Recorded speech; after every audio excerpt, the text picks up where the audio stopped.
love can be sinful. We live in the midst of a culture that needs to hear that. It needs to hear that from us, because it's coming at us with this whole love is love mentality. And how can you be against love? Nobody can be against love. Certainly Christians can't be against love, because God is love and we are called to love. Therefore, how can you stand in the way of any two people who love one another? But our text today makes it very clear that there are instances when love can be sinful.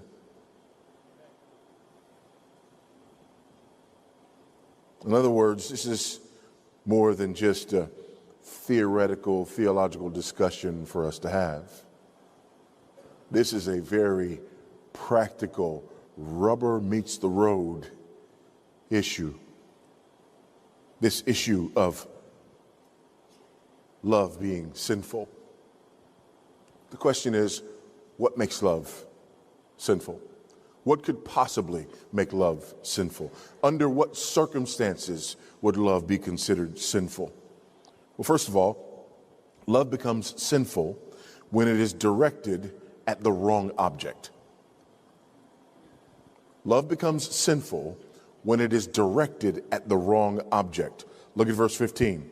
Do not love the world or the things in the world. If anyone loves the world, the love of the Father is not in him. Do not love the world. Now, it's very important to note that this word world, especially in Johannine literature, is used in at least three different ways. First of all, the world can refer to all creation. We see this in John 1, John 3, John 4, John 6, John 7, John 8, over and over again. This word cosmos refers to all the world, to all the created universe. John is not saying here that we should not love this universe, this world, this earth that God created. That's not what's being said here. Secondly, the term world refers to the people that inhabit this world that God created. And God is not saying, do not love people, do not love mankind. Absolutely not. We know that it doesn't mean that. Because the love that we're called to give, even to our enemies, the great commandment, love the Lord your God with all your heart and love your neighbor as yourself. So John can't be talking about that first world here, and he can't be talking about that second world here. That would be a contradiction. However, there is a third use of the term world. And that third use refers to the spiritual realm that is in opposition to God and in rebellion against his kingdom. It is that third sense of world that is being discussed here. So when John says, do not love the world, he says your love becomes sinful when it's directed at that system that is anti-God, that system that is anti-kingdom, that system that is satanic. And he makes it obvious that it's satanic because he uses it several times here, even in 1 John. John writes that by faith, the Christian is able to overcome the world in 1 John 5, 4 and 5. In our text, he says the world passes away. In chapter 3, verse 1, he says the world is ignorant of God. In 3:13, he says the world hates believers. In 4:1, he says it's the abode of false prophets. And 4:3, it's the abode of the Antichrist. And in 4:5, it's the abode of unbelievers. And last, the whole world is controlled by the evil one. It is obvious here that when John refers to world in this text, He's referring to that world that is under the control of our adversary, the devil. That world that is spiritual and ideological and at war with our King and his kingdom. And we are told, do not love that world. Not at all. Listen to Calvin. He had said before that the only rule for living religiously is to love God. But as when we are occupied with the vain love of the world, we turn away all our thoughts and affections another way. This vanity must first be torn away from us in order that the love of God may reign within us. Until our minds are cleansed, the former doctrine may be iterated 100 times, but with no effect. It will be like pouring water on a ball. You can gather no, not a drop, because there is no empty place to retain the water. Like pouring water on a ball. When your affections, when your love is pointed toward the world, there is no room for the love of God. Because when your love and your affections are pointed toward the world, they are pointed toward that which opposes God. Thus, love can become sinful when it is directed at the wrong object. James says something similar in James 4, in verse 4. You adulterous people, do you not know that friendship with the world is enmity with God? Therefore, whoever wishes to be a friend of the world makes himself an enemy of God. No man can serve two masters. He will love the one and hate the other. This is an either-or situation. You cannot love the world and love God simultaneously. In fact, in our regeneration, in our salvation, we are taken out of the world. We're taken out of that system. We're brought out of darkness and into his marvelous light. We transfer kingdoms. We transfer allegiances. But if our love is still for the world, our allegiance has not legitimately been transferred. Which is why in 2:19, just after our passage, John says, they went out from among us because they were not all of us.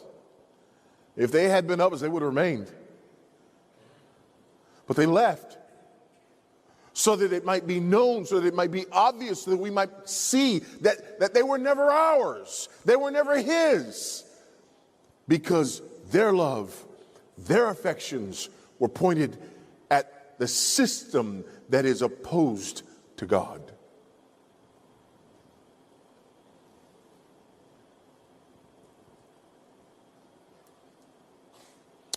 First John 5:4, for everyone who has been born of God overcomes the world. And this is the victory that overcomes the world, our faith.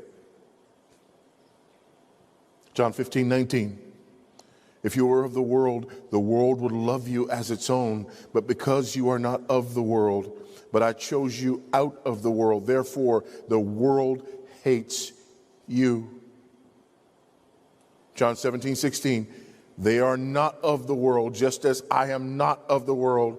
John 17:18, as you sent me into the world, so I have sent them into the world. Again, we've been sent into the world to proclaim the gospel. But we're not of this world. We're in this world, but not of this world. And we are most assuredly not to love this world.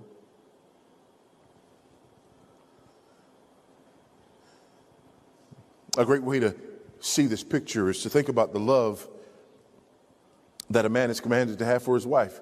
Husbands, love your wives as Christ loved the church and gave himself up for her. There's a love that husbands are called to give exclusively to their wives. And the moment you turn that love onto another, you are guilty of idolatry.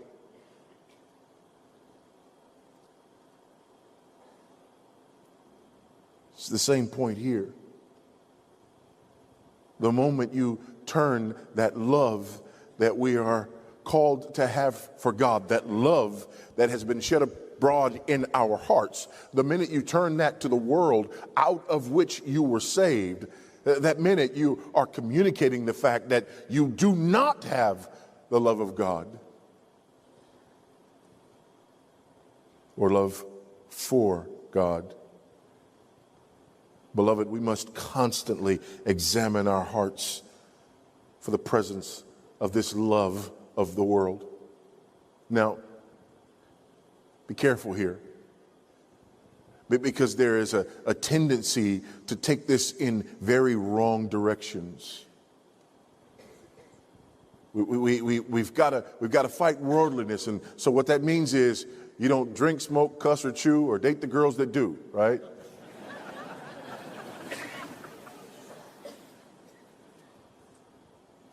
That's not what this is. That's the enemy's sleight of hand. Because I can love alcohol and not drink it. Amen? I can love drugs and not take them.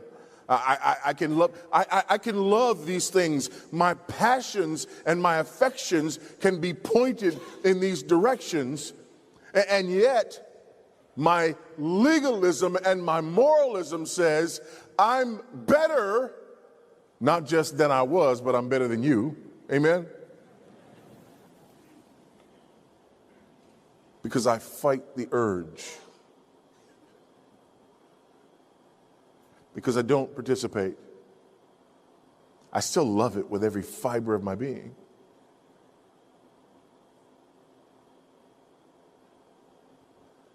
John's not saying here, don't participate in the world. He says, don't love the world. We must develop discernment in order to determine the difference. But not only that, love becomes sinful when it arises from the wrong source. Not only when it's pointed in the wrong direction, pointed toward the wrong object, but when it arises from the wrong source. Verse 16. For all that is in the world, the desires of the flesh, the desires of the eyes, the pride of life, is not from the Father, but is from the world. So there's a problem first with the object, and now here there's a problem with the source.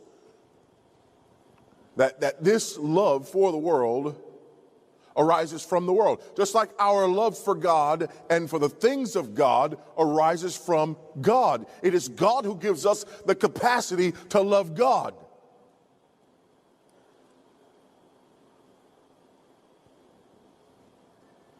But here we have a love that is arising from a different source. The first two categories that are mentioned here, cravings and lust, are sinful desires. Boasting, however, is sinful behavior, from internal to external. The first two are internal and hidden sins. The last one is revealed.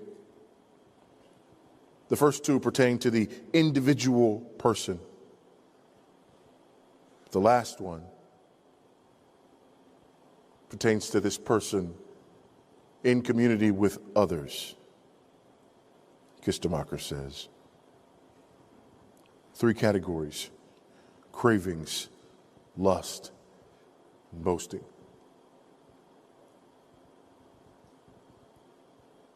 These things arise from the world. cravings, inordinate desires for things. And again, we have to separate these two. When we say cravings and lust and boastings, we have to recognize that we're talking about this third world and not the first two. For example, in that first world, I can love the beauty of a sunset. I can love the beauty of a perfectly cooked steak. Sorry. I can I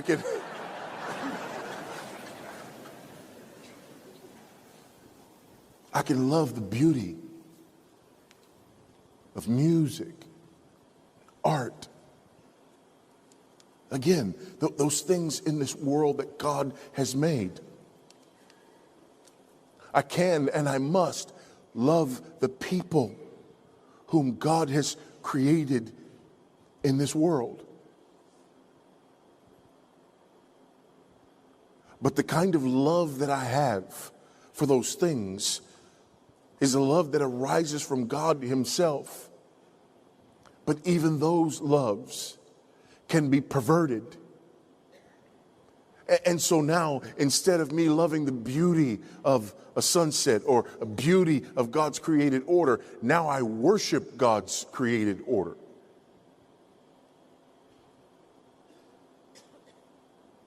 I worship the creature rather than the creator.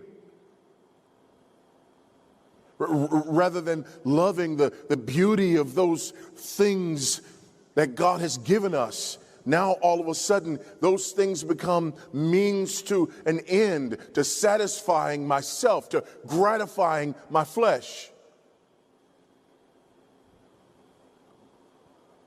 to quenching my lustful desires. That's when they've crossed a boundary. And then there are these boastings. That's when it gets outward. My cravings, my lust, and then my pride.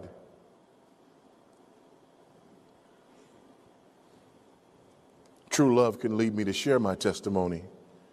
Pride can make me exaggerate it.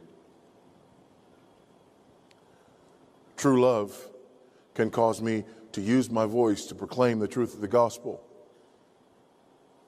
Pride makes me love the sound of my voice so that I just talk too much.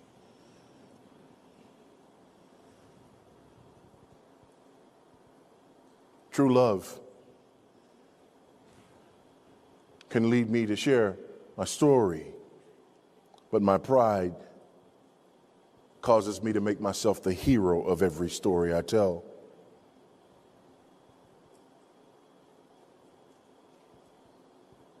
Can make me one of those people who constantly gives you their resume.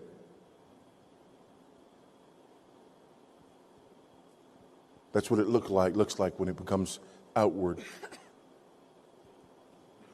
True love can show gratitude for the things with which God has blessed me, but my pride can make me constantly give you the price tag of those things so that you can be impressed. Are you smelling what I'm stepping in?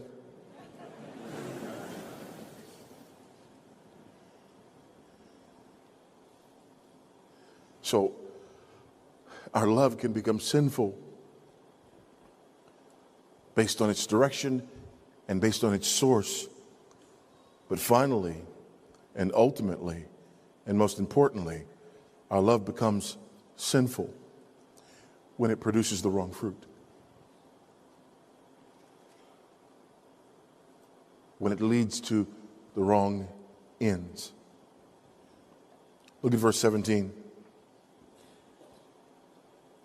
And the world is passing away along with its desires. But whoever does the will of God abides forever. Here you have these two opposite ends. On the one hand, you have this world that is passing away, and on the other hand, you have our God who abides forever.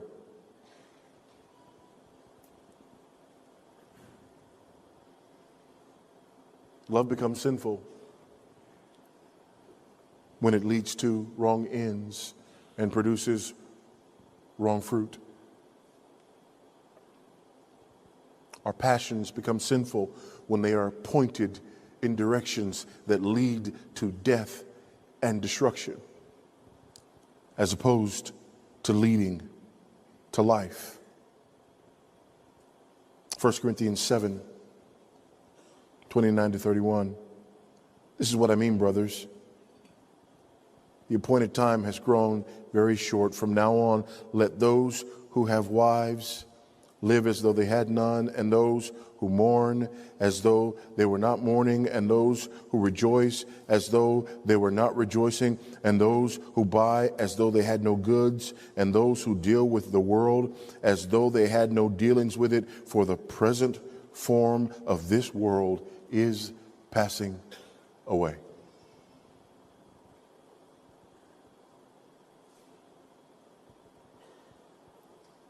There is no life there. And this leads us back to what I was mentioning earlier. The poignant way in which this is so pertinent to our times. Because of the love is love crowd, particularly in the area of same-sex marriage. How can you be opposed to same-sex marriage when same-sex marriage is just about people who love each other being allowed to express that love? But that's a love that's pointed at the wrong object.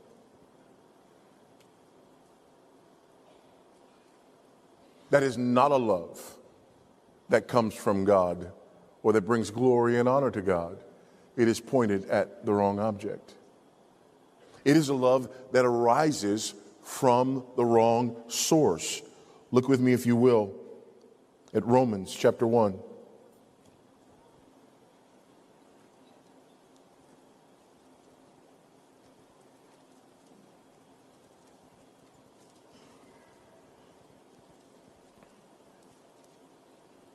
Beginning of verse 18, familiar passage, but I want us to look at it.